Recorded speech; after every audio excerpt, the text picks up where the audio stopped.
শহীদ রাষ্ট্রপতি জিয়াউর রহমানের ৪৫তম শাহাদাত বার্ষিকী উপলক্ষে মোহাম্মদপুরে আলোচনা সভা ও দোয়া অনুষ্ঠিত।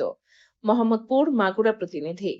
বাংলাদেশের মহান স্বাধীনতা যুদ্ধের অন্যতম সেক্টর কমান্ডার, বাংলাদেশ জাতীয়তাবাদী দল বিএনপি এর প্রতিষ্ঠাতা ও সাবেক রাষ্ট্রপতি শহীদ জিয়াউর রহমানের ৪৫তম শাহাদাত বার্ষিকী উপলক্ষে মাগুরার মোহাম্মদপুর উপজেলায় আলোচনা সভা ও দোয়া মাহফিল অনুষ্ঠিত হয়েছে।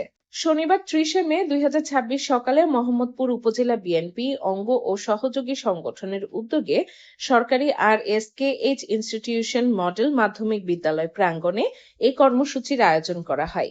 অনুষ্ঠানে প্রধান অতিথি হিসেবে উপস্থিত ছিলেন মাগুরা জেলা বিএনপির যুগ্ম আহ্বায়ক মিথুন রায় চৌধুরী।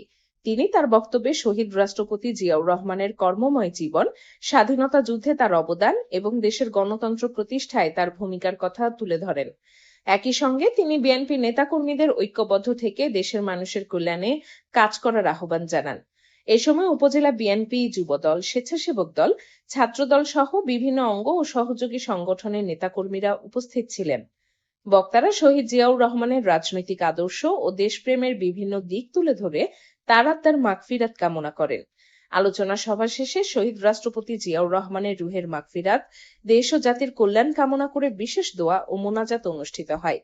অনুষ্ঠানে স্থানীয় বিএনপি ও সহযোগী সংগঠনের বিপুল সংখ্যক নেতাকর্মী অংশগ্রহণ করেন।